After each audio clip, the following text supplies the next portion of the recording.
Did we miss all that? We did.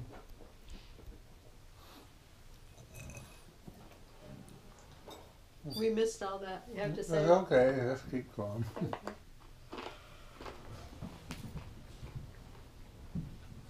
How old was Betty? 2 years younger than me. So you were about 5, Betty was about 3. And Tony was probably 2. What was your house like? Was that the house I remember that your Pardon? mother, were you living in the house that I remember your mother lived in? Mm-hmm. Vilt? What rooms did you kids have? Betty and Marianne and I took up 1 bedroom. Tony and Bob slept on the couch. And then when Jerry, then there was Jerry and Don. And I think they slept in the sun parlor. Wasn't it Because all cold we in had there? was 2, well, yeah. All we had was 2 bedrooms. Didn't they freeze out there? That's why we had feather ticks. What was school like back in those days? Where'd you go to school? How was school? Yeah, where'd you go to school? What was the school like? Went to the Catholic school. We had nuns. And the one nun that had me also had Betty and had Mary Ann. You were all in the same class? No, I mean, I But- think it was every couple of years you'd have different nuns. They rotated. Which classes they taught? So Sister Columba taught 8th grade. And when Betty and Mary Ann were in 8th grade, she taught them. Do you remember your teachers' names?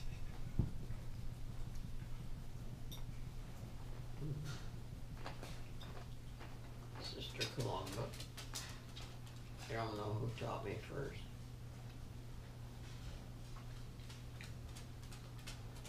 But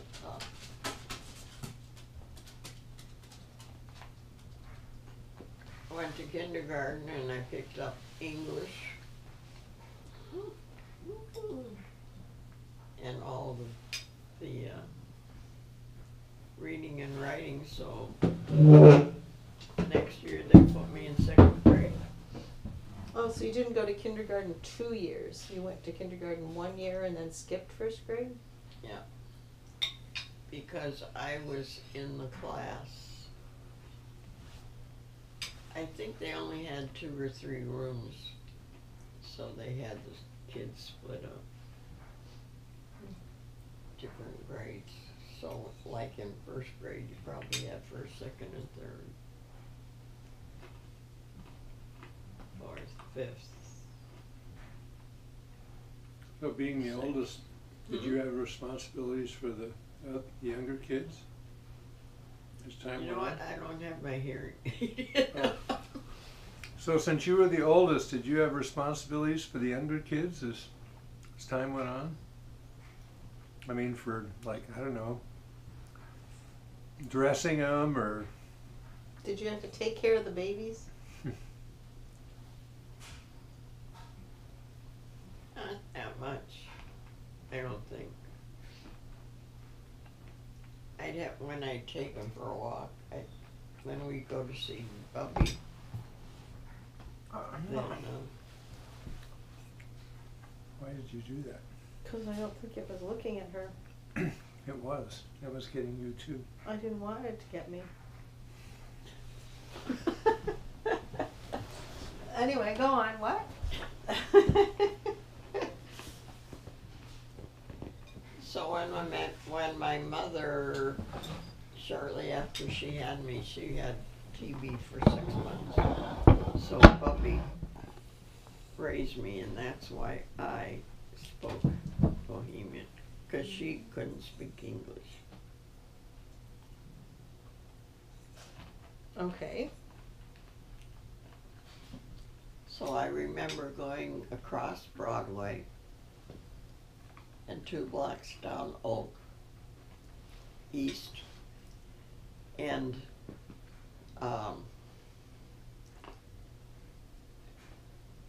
that was another Vilt.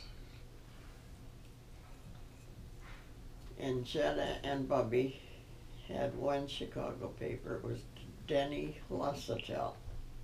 So I think that stood for Daily News. Mm. So when they were finished with the paper, then I would go walk down to, I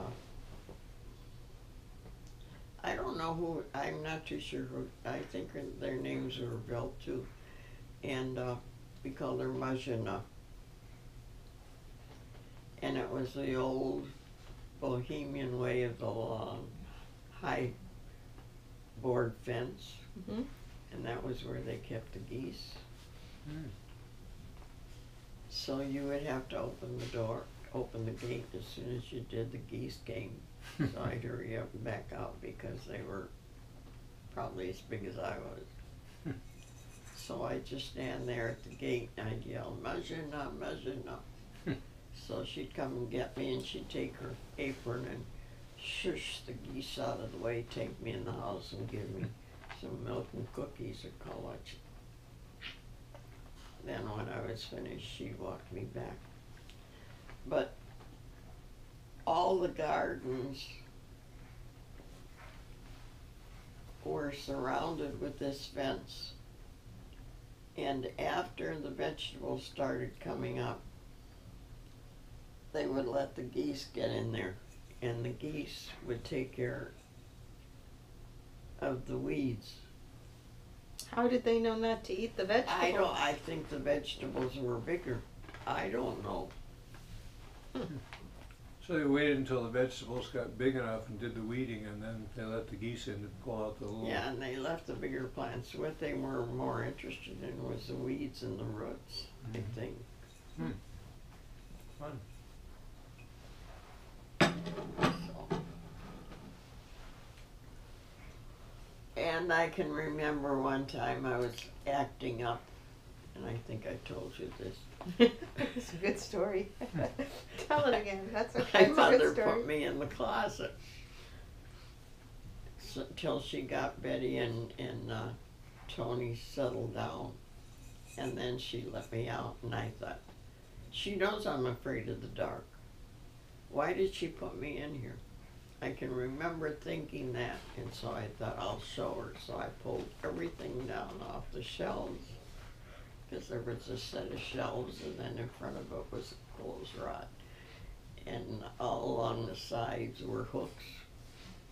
I took everything down, and I piled it in the middle. Threw it all in the middle. And I just sat on the pile. So like all good mothers, when it gets real quiet, you know, something has happened. So she opened the door, and here I was. I can remember sitting on the pile, and I looked at her, and I can still remember that look of shock. And then I can remember that she tried not to laugh.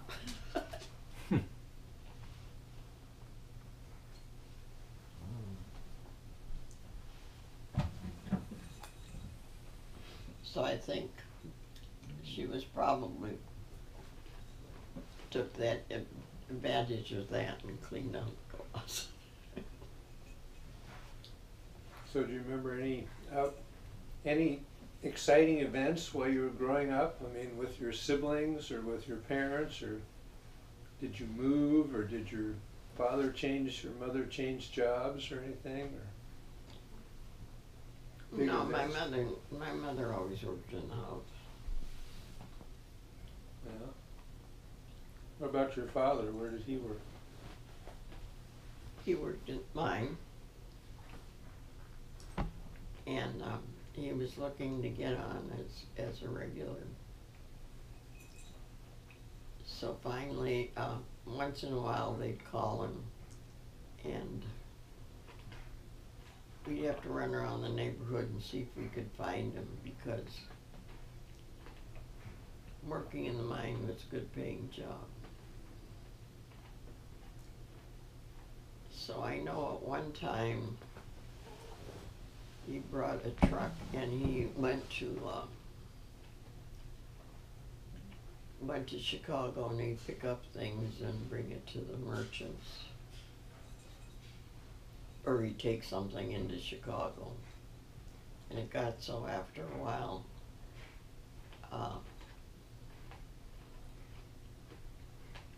he would stop at a big florist on Mother's Day and Memorial Day, and he'd bring home a load of flowers, pots, and they'd put them on the front porch. And so when people wanted potted plants, why, they'd come there and they sold it out of the front porch. So then that was shortly after that, I think a couple of years, I don't know the year, but he took and he built a little, it would be like one big room off the kitchen, maybe about 10 kitchen door. So that was how he got started in the greenhouse, and then he added a glass house, and then he added on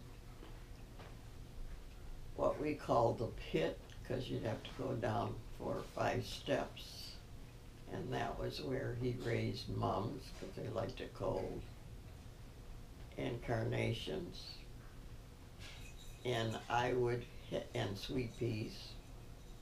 How was there enough light for him down there in the pit? It was on the east side. Worked. Whatever it was, it worked. But I had to pick the sweet peas, because once they went to seed, then they stopped blooming. So my job was to pick peas, the blooms, after I came home from school.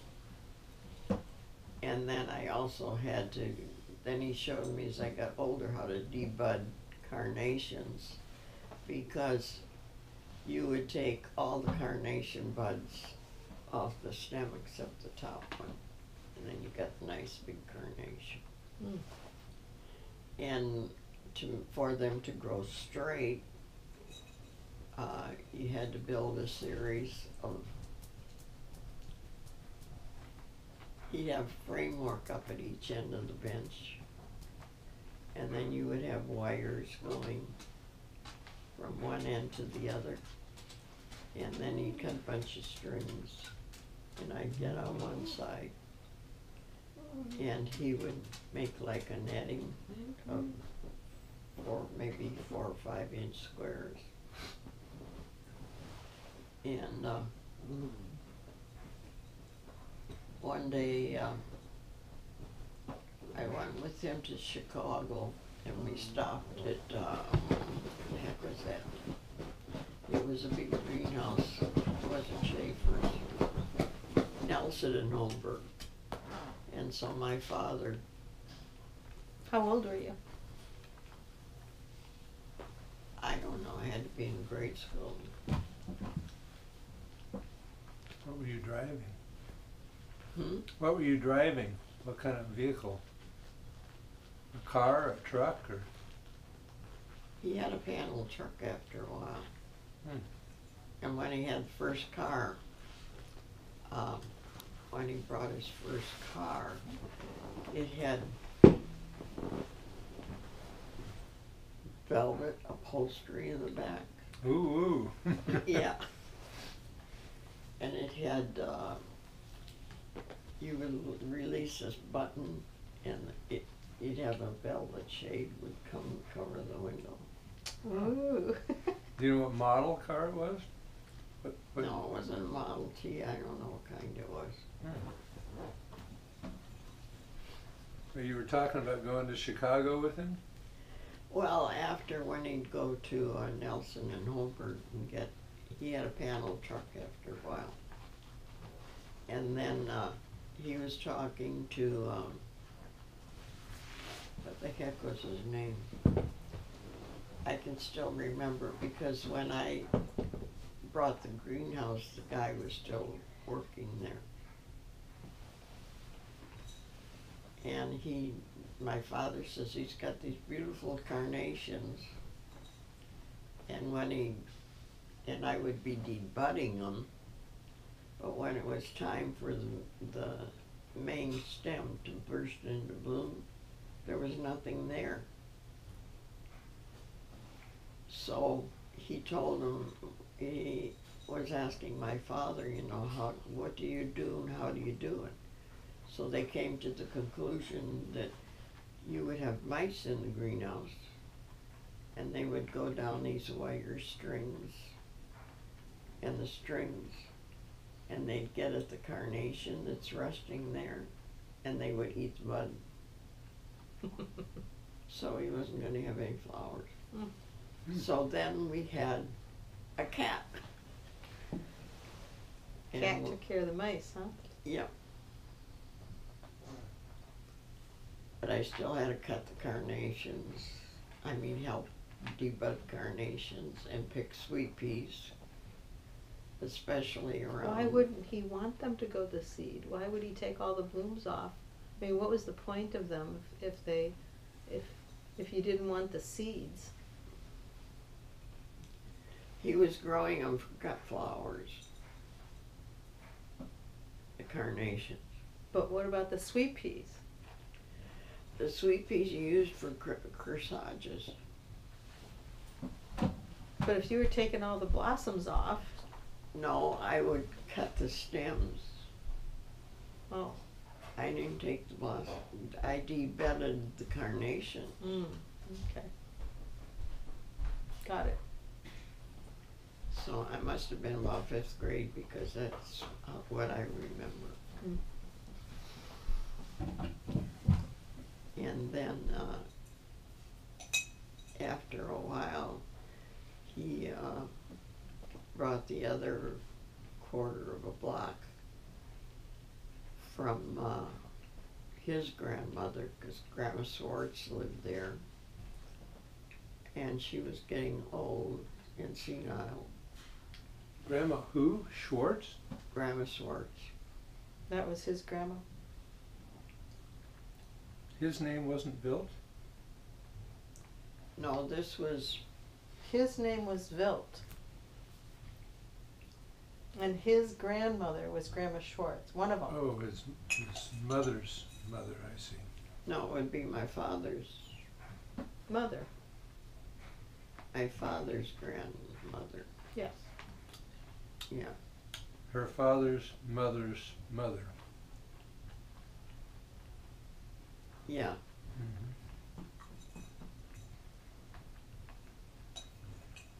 Anyway, she was getting old and senile, and The Uncle Frank and Joe and Aunt Fanny. Seems like there was another one in there.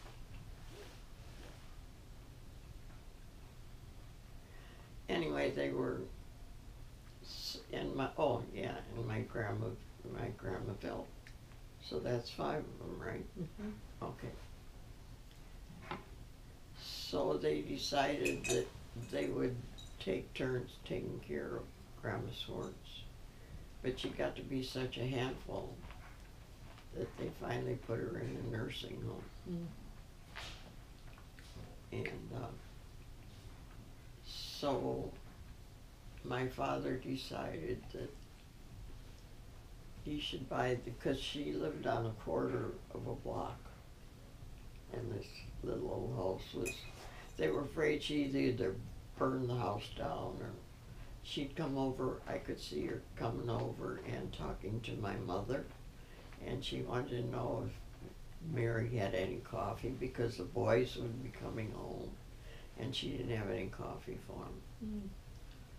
So Were they talking Czech when she was coming over? So which generation?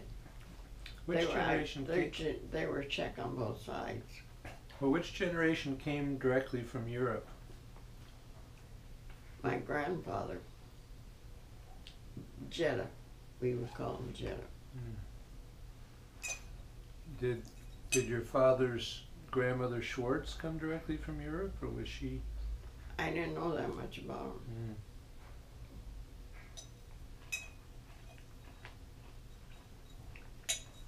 But my grandpa Vilt died sometime or other. And her brothers and sister would come to see her. And those that lived in Coal City, which were three of them, Joe, my father, and John. And they would all, somebody would have to go and see her every night. So my father would have to go there every night, or else he wanted to know what was Mary doing that she wouldn't let Tony come over and see his mother. So anyway,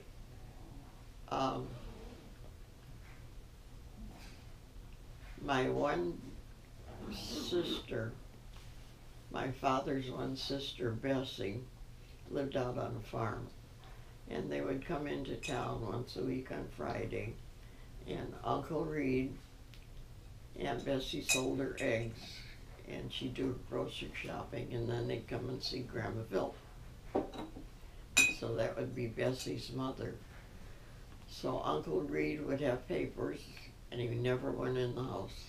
He'd sit in the car, and he'd read the paper till Aunt Bessie was done visiting her, and so on and so forth. So as we got older, Aunt Bessie and Uncle Reed's daughter Shirley would come and stay and visit with, spend a week or two at Grandma Vilt's for vacation. And Evelyn Zerbolio, who was the daughter of one of my father's brothers, would come over and we'd play. Well, I can remember after they went back to their homes, Shirley went back to the farm, and so what did you make? Oh, this is Mom's scarf. Is it recording? Mm-hmm. It didn't work anywhere nearly as well on yours as it did on mine. You can see there's all these little funny bits. I think it's fabulous. Oh, you it's think, done. You think that's fine? Yeah. Okay. The other side was a lot harder because it wasn't a straight tear. Is it okay if I tear off like half an inch to make it straight? So it's all these little, see all these ends here? Oh, I see. Like this side had Terrible. funny bits a hell of a lot more frequently. Do it, whatever makes it work. Okay. Don't make it too small.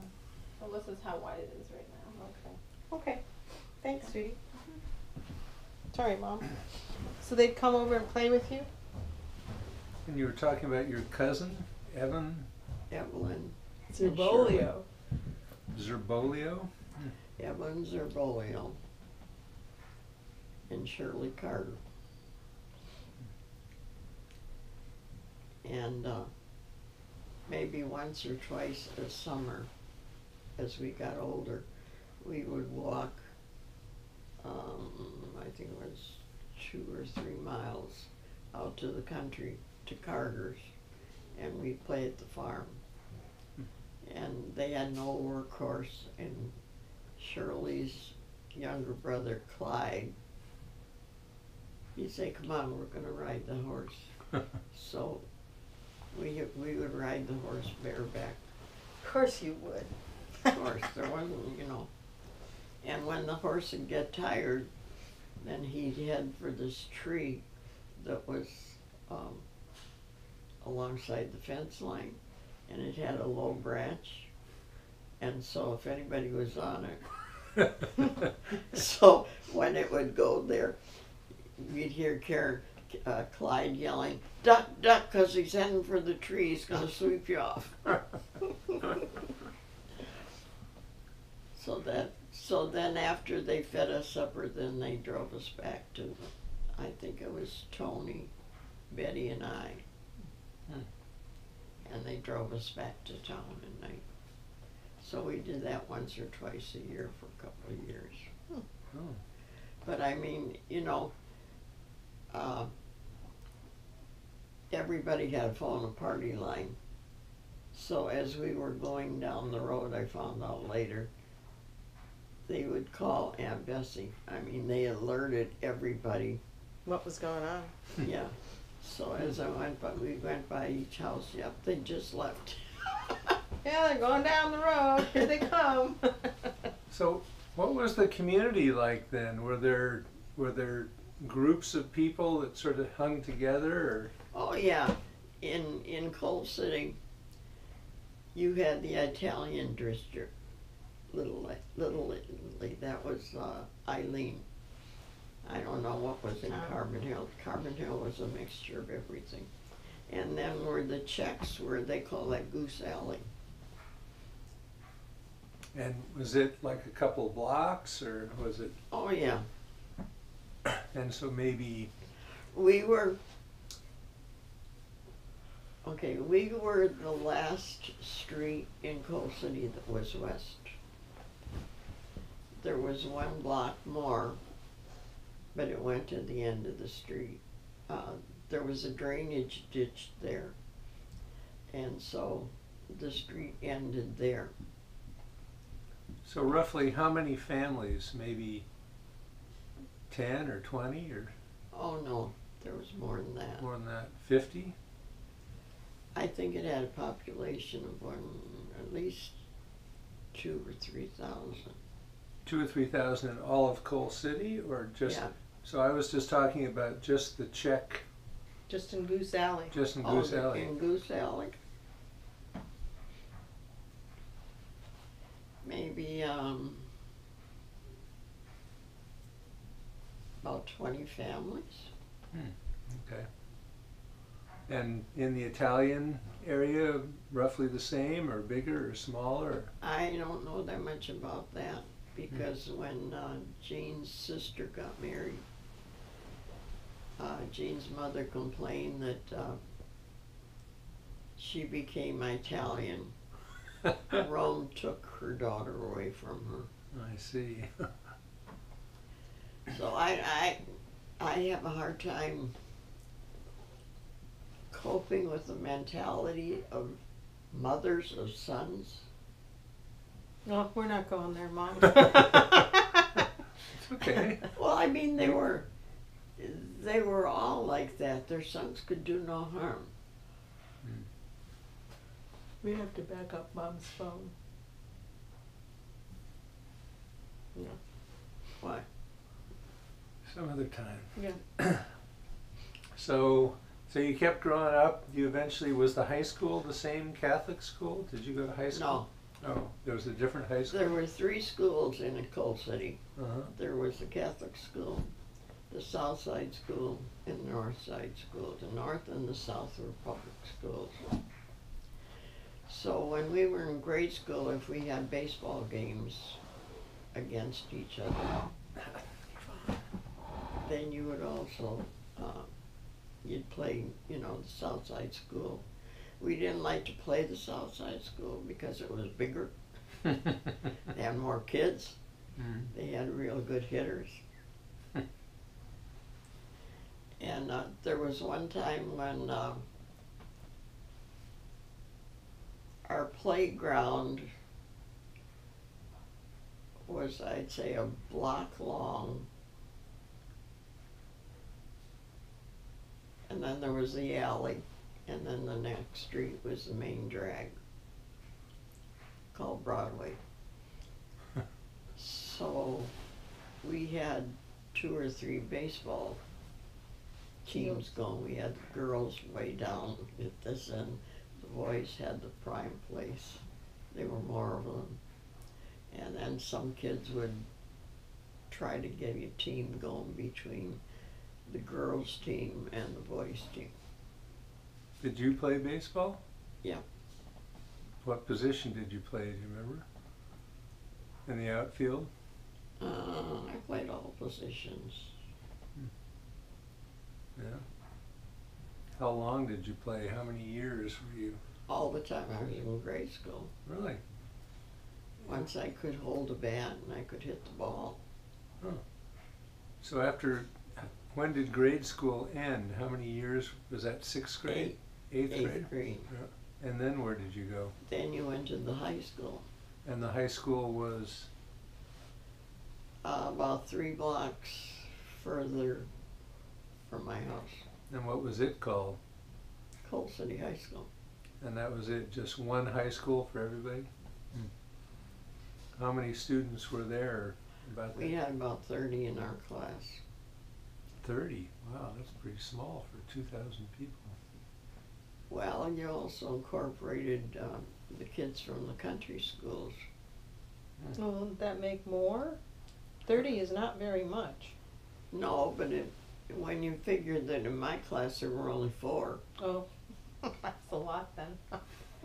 Yeah, I mean, 4 kids, 4 eighth graders? So how did when all the kids came to high school, I guess you had the Czechs and the Italians and everybody coming in together. How did that work out? Were there a lot of cliques? Did people form cliques? I mean, they do that today. Was it happening yeah, then too? it seems like they did. I can remember walking down, we'd cut across the high school campus and we'd walk alongside of the Catholic school for about 2 blocks, and then we hit Broadway and walked 2 blocks to Oak Street, and Oak took us to our house, so that was 3 blocks on one side and 2 on the other of the street. So we walked home for lunch. You had no such thing as cafeterias.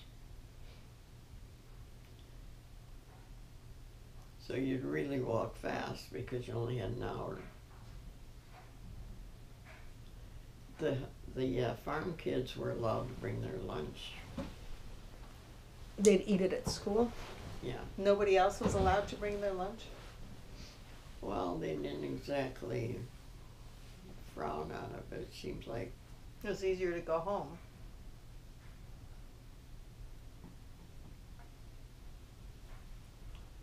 so. But the kids that were going down south of town and walking on Broadway, we kind of made friends.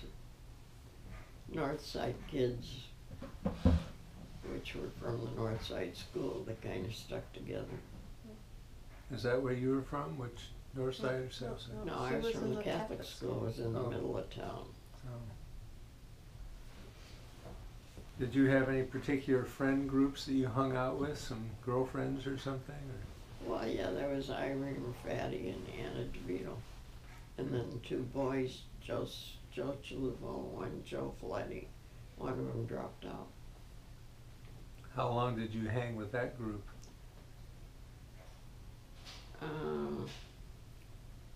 All the way All through? through high school. All 4 years, huh? 4? But my mother developed tuberculosis again when I was 15. So she was in the sanitarium for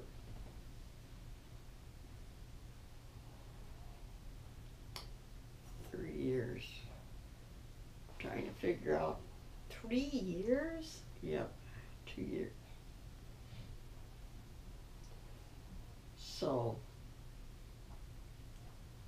I went to school, dropped out of school 1 year because Betty wasn't, when she got into high school, she wasn't getting it. So since I was a year ahead, I think I dropped out in November. Well, And- Carbon Hill looks like it's right close to Coal City. Yeah, it is. It's not very far at all. Do they have Did they have their own elementary level school? Yeah, they had a little country school. So just go back to Grandma being in the sanatorium for 3 years, 2 years? So you went home, didn't you and Aunt Betty kind of alternate going to school at some point? We did, and Betty wasn't getting it. So since I skipped to school, You skipped first grade, right? Yeah, I skipped 1 grade.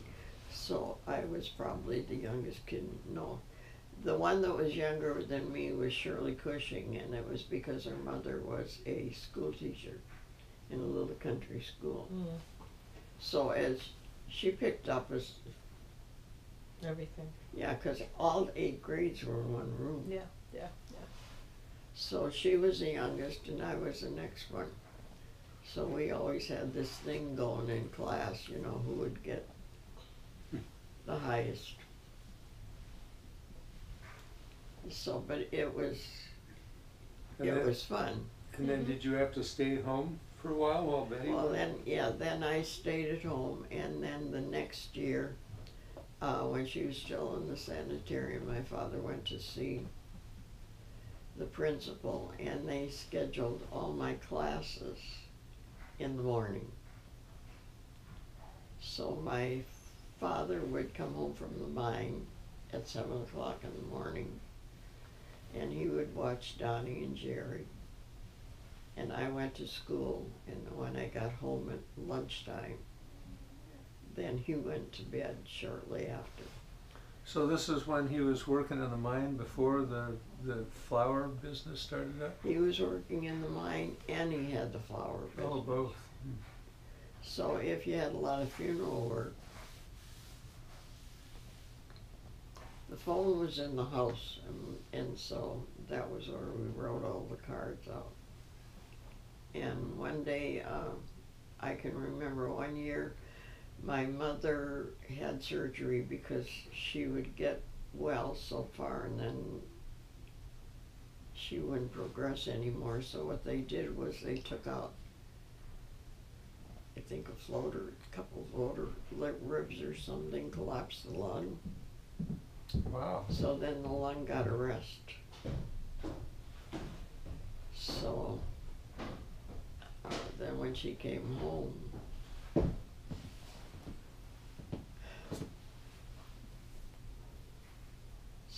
did you make that? I mean, Did I you- hemmed it. No, but did you stencil it? No, She hemmed it. I hemmed it. That's it. She And I figured out how your rolled hem, like the technique needed about a third of the way through the second side. Oh. So the second side is a lot better than the first. Oh, that's I okay. could rip off the first side and do it again, but you'd lose, another Yeah. inch of scarf. Nobody's gonna look at it. Yeah, so here you go. Thanks, sweetie. I'll go move on to my other projects then. Bring them down here and listen to the stories. I need the ironing board and the Oh. machine. Okay. Ironing it here is a hell of a lot easier than ironing at my place because our ironing board is so tiny. Also, she's working on the cathedral window. I don't Oh. know if I should pull it or cut it. You should cut it. You should cut these two. I'll hold it for you.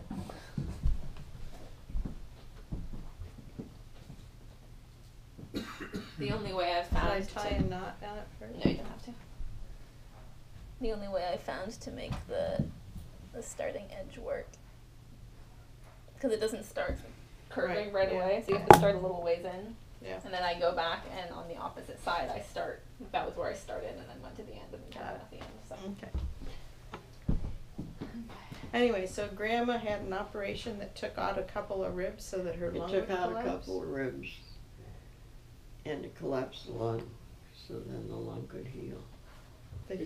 It could heal as a collapsed lung? I don't know. That's all I knew.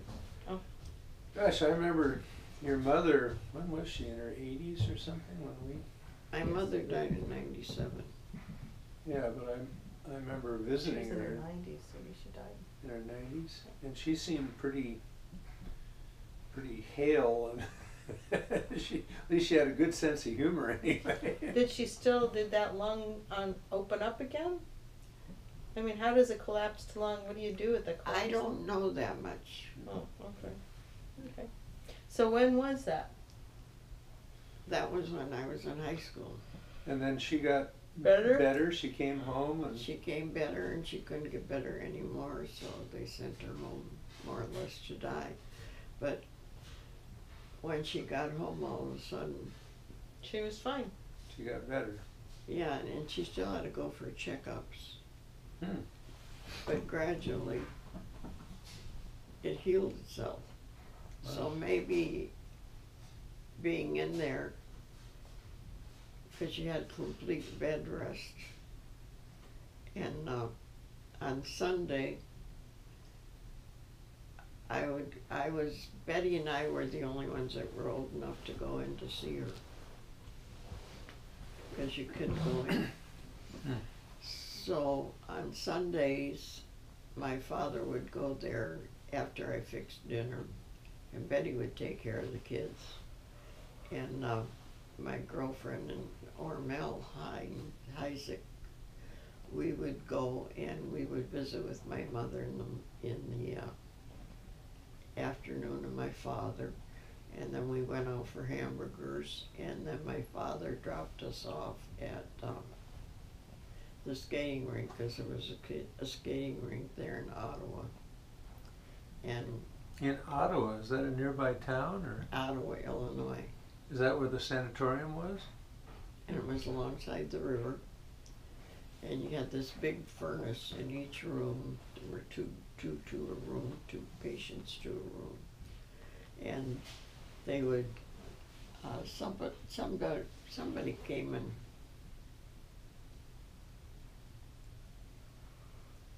I don't know if the furnace was coal or wood,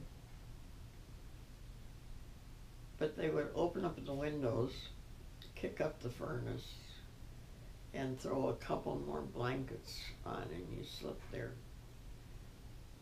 Spring, summer, and winter. You slept there, or your mother? No, my mother and her roommate. How many people were in the sanatorium, roughly? Well, there was a big, I don't know, there was a big two-story building, and then there were a lot of little cottages. Was it men and women together, or No, all women? no, men would be together in their own, Area. yeah, and my mother's roommate, her husband was anemic, and so he had to drink a glass of wine every day. So these are old fashioned. Whatever works. Whatever works, that was what the doctor told him, so it got to be too expensive. So he made wine out of everything he could get his hands on. There was beet wine, and he gave my mother a lot of recipes when she came home. When Gene started making his wine, then he was using some of those recipes. Let's see. But So your mother came home while you were in high school, and then you graduated high school, and I graduated from high school, and then I went to Chicago to work, and my mother had a girlfriend there besides Mary Hamer. Her name was Anna Stanek, and she had sold her house. Her father died, and she had two brothers, and they kept in touch. And I wanted to go to Chicago to work because when we were younger, my mother and my aunt would go to Chicago around Christmas time, and we would go to Marshall Field, and they would do their shopping, and we just roamed around the store. And I could always remember, I want to work in here one time, when I get older. so Chicago seemed very romantic and exciting. And it was, and Chicago was, I mean, Marshall Field was one full block, 10 stories high.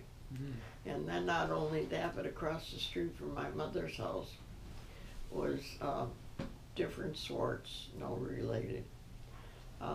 Zelia and Tony Swartz, and she was a French Canadian. And and her sister's husband, that was his name, Hibbard, worked in Fields, and he was manager of the all the paper, boxes, supplies for the store. So did he have to commute into Chicago every day? No, they lived in Chicago. Oh, they lived in So Chicago. when they came to Coal City,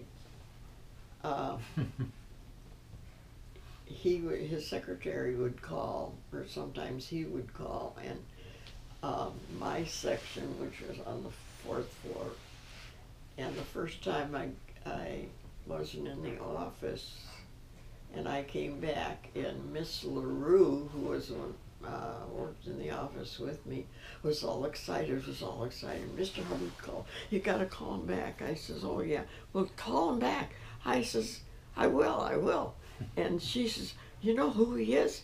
And you know, are you asking for a transfer? Are you going to work in his office?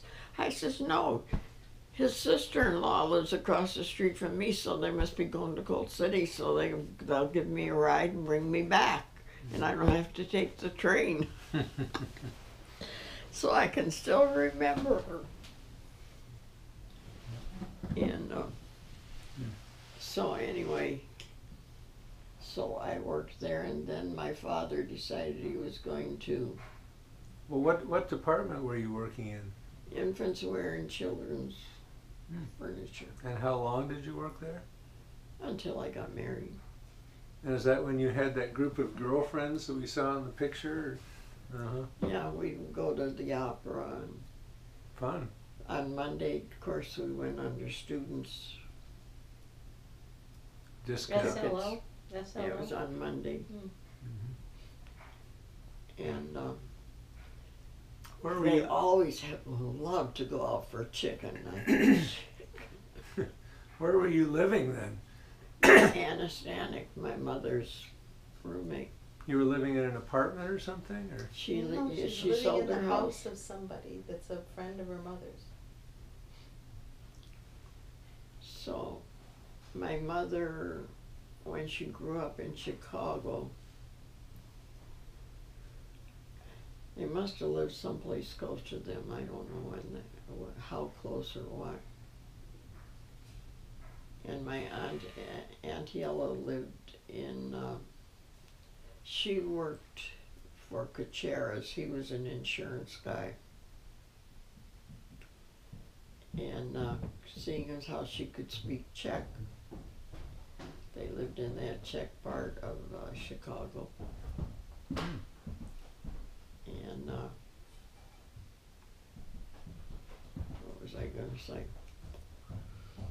Well, you were talking about where you were living with your... Oh, okay. So then, if there was something going on, Kucheras lived in a suburb, but it was still in Chicago, but it was a little further out. Mhm. And so if something was going on, you know, they'd give me a call and ask if I wanted to come over for dinner or join in something. Or if they were going to Coal City, Kucheras would come once or twice a summer. So they all thought it was really neat to come here and go walk the hills, because at that time then we had the area club, and we walked the hills and we pick up fossils. And Go hiking, huh? yeah. So what else do you want to know? Well, so that was while you were working. How did you meet Gene? I mean, was he living in Coal City at that time, or? He was a classmate of mine. And so you knew him before you went to Chicago. Yeah, but he was a quiet kid, but anyway, when I was coming back and forth, I would come to Coal City because I would go out with Inez and Ormel, and we would always go to the dance at the Coliseum. So he was stationed at Navy Pier, and when they walked me to the railroad station for the Sunday night special for people going back to Chicago. He was on the, he was in the Navy and he'd come home to see his parents. Gene was. Yeah. So going back to Chicago, in our car, they would put you in a car depending on where you were going to get off the train. So there was Gene, and there were some people, there were some young kids, maybe about 6, 8 of them. They probably came from St. Louis. They were colored, and they were sitting at one end of the car, and they were singing and strumming guitars. And Gene got on, of course, the Chicago car, and that night, Saturday night, we had gone to the dance, and we stayed up late, and I think we went out to eat. Ormel, Ines, and I was looking forward to coming on the train and taking a nap before I got to Chicago. Damned if he didn't sit down next to me, and I thought, oh shit. Except I'm sure you didn't say, oh shit. Well, I thought it because Really? all he did was yada yada yada yada, and I thought, my gosh, this is the same kid that was in school. He never talked to anybody. He was as shy as all get out. So he was in the Navy then? Huh? He was in the Navy then? Yeah, it was the World War II. While I was in high school, Pearl Harbor happened. And he had two or three brothers. One was in the Navy. No, Gene was in the Navy. Herman was in the Army. Spud was at Pearl Harbor when it was bombed. And, Orville? huh? Orville? Orville didn't go because he was married. He couldn't go. And he had 2 kids. Or he had 1. Anyway, he couldn't go for some reason. But, So that was how you met him? huh? That's how you started sparking? Well, yeah, because he said, are you going to Coal City? And I says, yeah. Well, then he was shipped out, and so I didn't see him for a while. I wrote to him a couple times. He wrote back, but not very much. And then when he came back, I was no longer working in Chicago.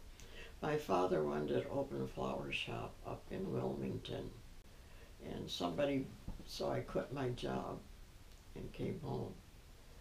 And only somebody else beat him to the punch. So then I started working in the greenhouse. In Coal City. Yeah. By that time it had expanded.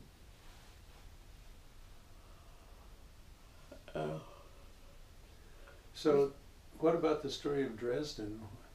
What about what? When you started working at Dresden? Oh, That was much later, right? oh yeah, that was when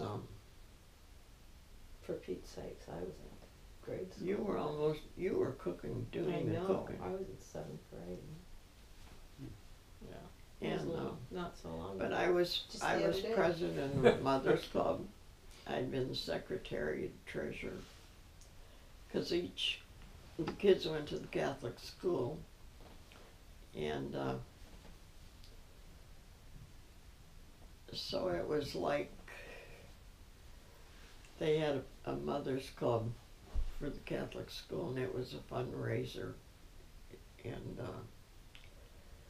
so we were building our house at that time, and my vice president was Shirley Lawton, and her husband was personnel manager of Commonwealth Edison at Dresden Unit 1. So Shirley said, well, why don't we'd always have a meeting sometime before the monthly meeting for the whole school. So we'd meet at Shirley's. She'd say, you know, you can come over here because I know you're, you know, we'd have to, you know, we'd have to get chairs or something for the committee. So I says, well, if you don't mind. So anyway, so when they started to build Units 2 at Dresden, I got a phone call from Shirley, and she said, hey Doris. I says, what? What's up? And she says, is Jean home? Are you and Jean gonna be home tonight? And I said, yeah. And she says, well, Chuck and I would like to come by. She never said why or anything. And I thought, what the heck's going on here? So I told Gene, because he had a tendency to be moody. So I says, you better be on your best behavior. I don't know what's going on. So when they came, did the preliminaries and so on and so forth, and made coffee, because we did have the kitchen halfway decent. And we sat at the kitchen table. So he says, hey Doris, have you ever thought about going back to work? Well, he was asking about the ages of the kids, you know, and so on and so forth. And I says, how would I go back to work? I said, I got 5 kids, and I haven't typed since I was in high school. So he says, well, I don't know if you heard it or not, but he says, we're going to build another unit. It's going to be Unit 2. And he said, you know, all the flack and scandal that arose from Unit 1, because when they built Unit 1, they had the secretaries, which were, I don't know, when I had it, there was about 20 women on the whole thing. So I don't know how many women there were, but one of them was a neighbor down the street from my parents' house. Her name was Sophie Zachariah, and she wasn't the only one. But she was working for GE, because they had an on-site office. The main subcontractors were, I don't know who it was at that time for Unit 1, but evidently GE was involved somehow or other, because the manager started having an affair with Sophie. And on construction sites, big ones, you usually had the engineers from the main subcontractor would come for that phase of the job, whether it was piping or electrician, and they were usually from out of state. Well, maybe it was a 5 or 3 month, 6, I don't know, year. So they started dating the local women. Well, Sophie thought the guy from GE was going to leave his wife, because the wives never came. They didn't buy any houses because they'd have to upset the kids from school. So you would just have the men there. And so there were a couple of affairs going on, but the one that Sophie divorced her husband and everything in preparation, because job was coming to the end. Anyway, there was a lot of scandal. So Chuck said, we're not going to have that this time. He says, I've watched you work when you come over with Shirley to, you know, discuss our meetings for Mother's Club. And he said, you seem to have a little bit of sense. You're much older.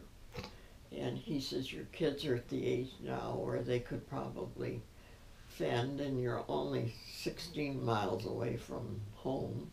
And Jean works in the post office, and he says, they're looking for the secretary for the construction manager. So I said, oh, gads. I says, he says, and they pay well. So I said, yeah, but Chuck, I haven't typed. I says, I don't know if I know what to do. He says, you really don't do that much typing. He said, not until they get the systems on go.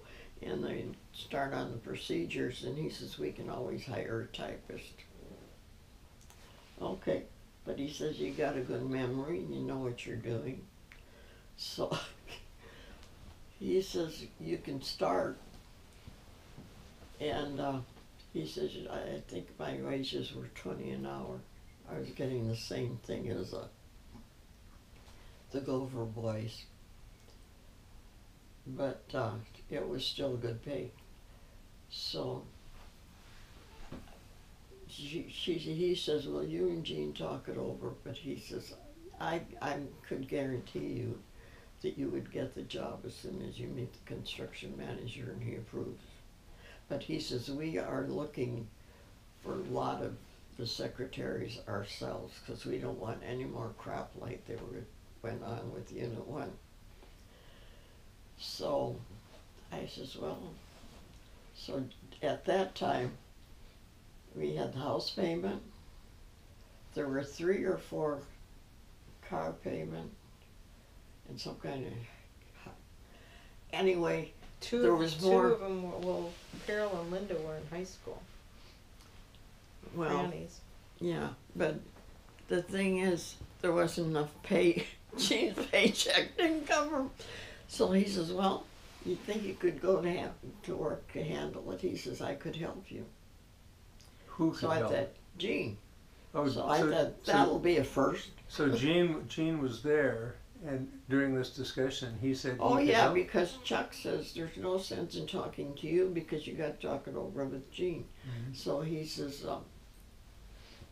so he talked a lot to Jean, and he says, your wife it seems to be well organized, and I'm pretty sure she can do it.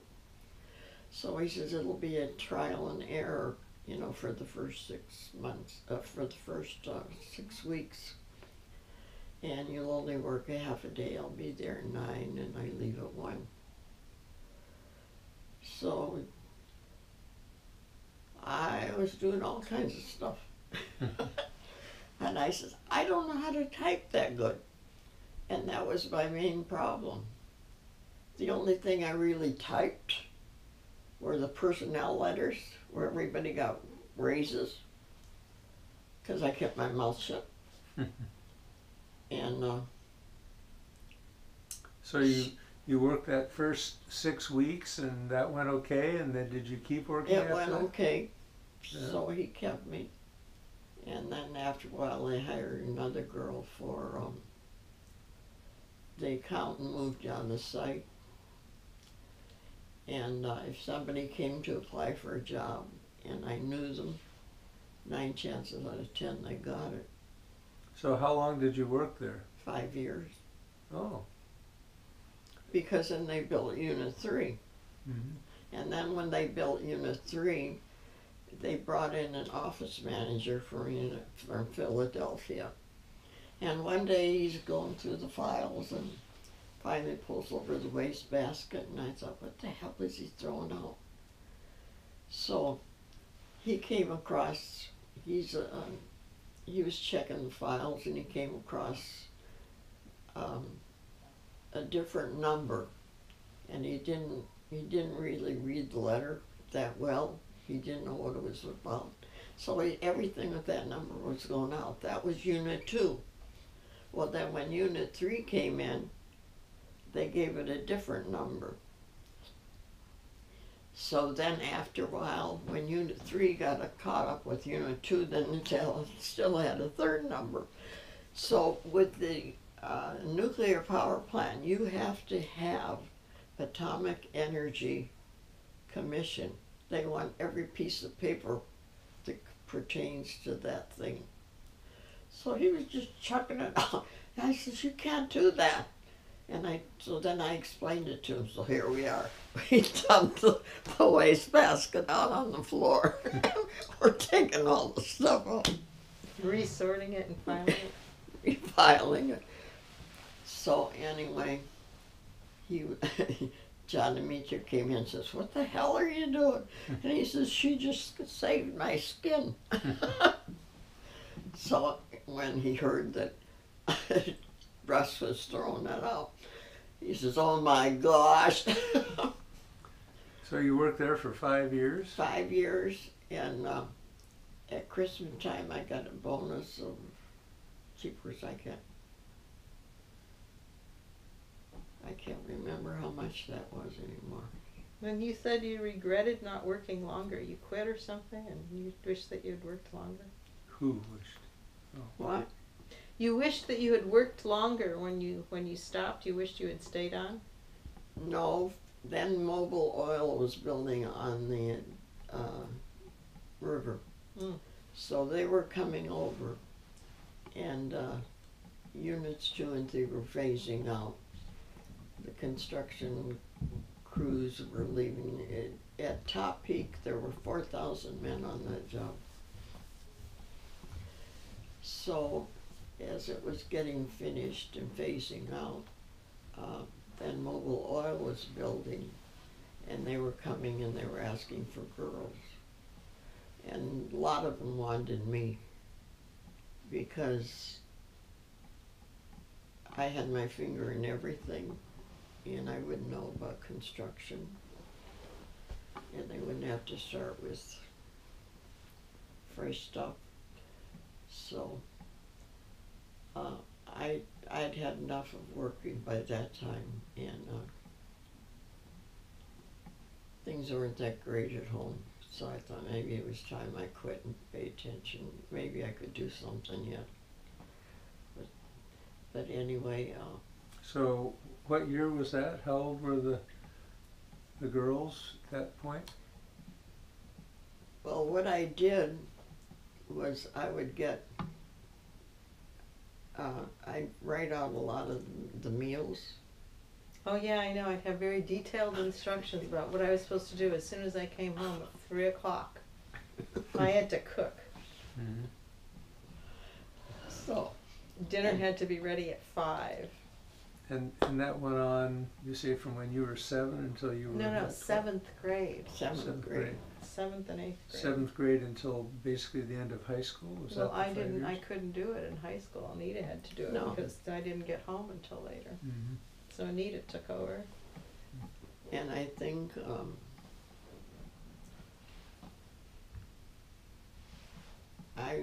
the last year that I worked, this is when I found out that if you're broke, you get scholarships. If you got your house paid in a bank account and no bills, you don't get any help. Mm-hmm. So Just the like last now. year, so the last year I thought, okay, I took every paycheck that I had, I banked, because I thought, well, we got to live back on Jean's paycheck, because I paid out the house and we got new furniture. Got a couple new cars in there. So I thought, this is gotta quit. So we'll have to live on Jean's paycheck. So I just ignored my last year's pay. But Mobil Oil wanted me to come there, Forest Lake. So Rita Washburn still wanted to work. So I referred her, and she was secretary of the high top, so she retired there from fantastic pension. So I would have had my own pension if I just said yes. Hmm. How many more years did she work? She worked until she retired. Well, how many years was that, Mom? I don't know. Another 5 years, 10 years? She was in high school when I was in high school, so she had to be 4 years older than me.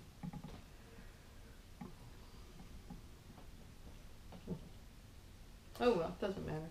Yeah. So were you paying into Social Security then? That's the only time I did. That's And- why I only got $600 a month now. Oh, so you did get some Social Security out of that? Yeah. And Gene, his was even less than mine, because when he joined the post office, they have their own pension fund. And so he was under the pension fund for the U.S. Post Office, But then the U.S. Post Office merged with the railroad. And so they didn't get as much because he enlisted when it was the post office. He got a good pension.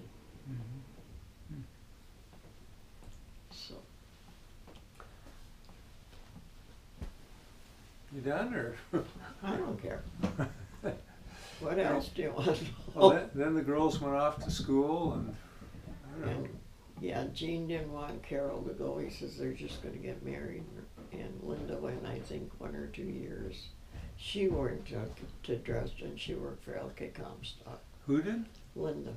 Oh. And so I was responsible for one girl getting fired. At Dresden? Oh. What happened there? There was, like I said, I did the personnel letters. I was the only one that did them. And so this one girl that they hired for typing, she was an excellent typist. And she could do all the procedures like, well, then she'd give them to the engineers and they'd recheck it. And maybe she had to do from page 13 to 26 all over again because they did a little blurb in there or something. So anyway, the Gopher boys, which are high school kids or college kids, would work in the bullpen. They were the ones that picked up blueprints in Chicago at SNL and ran errands and stuff like that. So one of them got a raise, and so Grace started talking to Bill Emanuelson and found out when he got it, how long he worked there. So then she went in and asked for a raise. So they gave it to her because she was an excellent typing. She could type procedures for GE. She could type them for United Engineers, which was us. And so they gave it to her. Well, this was on a Wednesday or Thursday, so I typed it up and gave it. She got her notification, and pretty soon the boys in the bullpen said, Grace got a raise. Do you know how much it is? And I says, what do you mean Grace got a raise?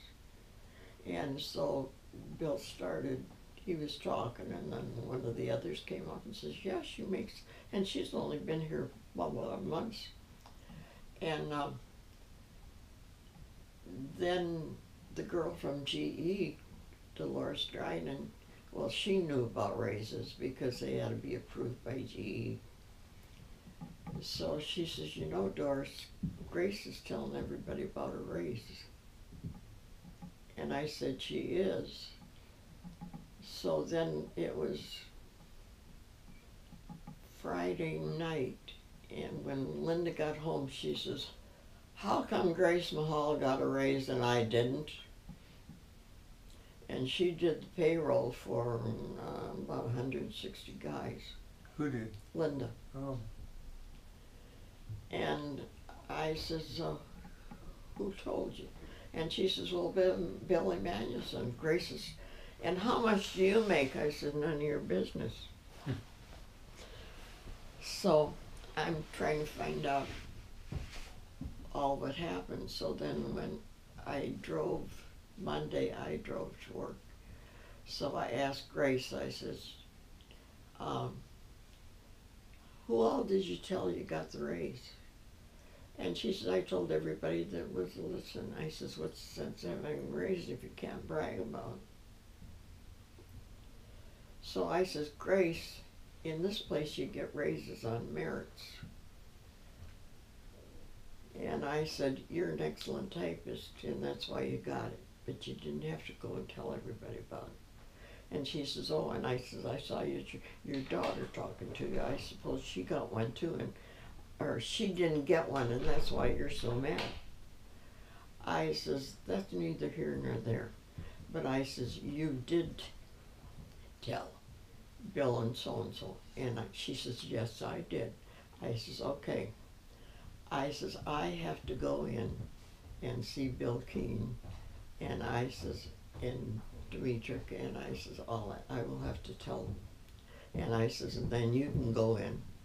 So I went in, and as soon as I told John Demetric, he's got a temper, it blows like this. And he cussed. And he says, who all did she tell? He says, are you sure? I says, yes, there's Bill and the other kid outside. He says, okay. He says, and I says, and you'll probably want to talk to Grace. I says, yes. They said yes, but not now. Okay. So he says, send Bill in. So Bill came in, came out. He was real quiet, went over to his desk. The other kid went in, came out. He was the same thing. Then pretty soon they buzzed me and said, send Grace in.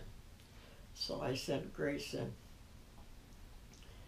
And you could hear him talking, and she was saying something, and she came out, and she says, I'll get even with you if it's the last thing I do. And Bill Keene came out with the pink slip, and I had to sign it. So she called her husband to come and get her. She emptied out her desk, and she left. So this is what I found out. I would go into a town after Dresden left. I'd go into a store in Coal City that she worked in, a couple of them, and she didn't recognize me. And then when I turned around, she'd call somebody else. She wouldn't wait on me or anything. So she comes from a big family, and there was one or two of her sisters and brothers that were in the same year in high school that I was. So they came at that time, they came into the greenhouse because we had bought the greenhouse. And Grace, Laverne came in laughing, and she says, I heard you tangled with Grace. I says, what do you mean? She says, well, you got her fired. I says, She says, don't worry about it, Doris. She says, she's the troublemaker in the family. She says, we get together and we even wonder if we should invite her. But my mother says, yes, so we do. And she's 9 chances out of 10 it's going to be trouble. So I says, well, I don't know about it. She says, don't worry about it. None of us that know her are worried about it. Okay. So then it was 6 months, a year later. And here comes orders for flowers for Grace Mahal. And I thought, why don't they order them from somebody else? So the delivery girl brought them that day, and then we got one that was almost, I picked up the phone, and it was almost closing time. So they hurried up and made the arrangement. And nobody would take it because the girls that were working for me, sometimes they'll take a delivery if it's around 5 o'clock. Nobody could take it because this one was going here and this one. So I thought, you mean I got to take the damn thing? And it was a wire service. And they said, we will give you an extra bonus if you will please deliver this today. So I thought, okay, I guess I got to go there. So you're delivering flowers So I to delivered Grace Mahal. flowers to Grace Mahal. Luckily, her husband answered, because nobody knew what the hell happened. So I delivered them. Don took them, and I beat the heck out of her. And I got upstairs, and the phone was also connected up there from the shop, and so the phone rang, and I answered it. And she said, Doris? I said, yes. She said, this is Grace Mahal. I said, oh, shit. Now what do? And she says, I just hoping that I would get you. She says, I want you to know that all the flowers that I got, the ones that came from Cinderella's flowers, were the nicest ones. They're still alive. And I thought, is this Grace, what happened? She says, I had a tumor on my brain. So she always. So after that, she was the nicest person, huh? She'd make it a point of running across church. Come over, come for breakfast. You gotta go for breakfast. Or would you like to go for a bicycle ride on Sunday afternoon? Huh. We're moving to Dwight. Would you like to come and see our apartment when I get it all fixed when you come? And so she recovered from that surgery? Now, this is the funny part. This is what I heard. Or I don't know if Grace told me that or Laverne. But when they discovered the tumor, they made arrangements for her to go to Canada. The only physician or surgeon that could operate on her was in Canada. And it was imperative that she get there as soon as possible, but she could not fly. So the doctor there were a couple, I guess, that examined her in Joliet and told her, you get her there as quick as possible. And they made all arrangements with this doctor in Canada. And they took her there by train or car or something? Her husband drove all night to get her there. Wow. And Because as soon as she got there, if that thing hadn't broke, they wanted to operate before it did. Wow. So, I mean, when Laverne came back to the greenhouse, she sat there and she laughed. She said, it's like night and day. I said, yeah, I almost swallowed my teeth and they were partials then. I said, I got the phone call and I thought, Huh. Well, that's a good story. No. The end.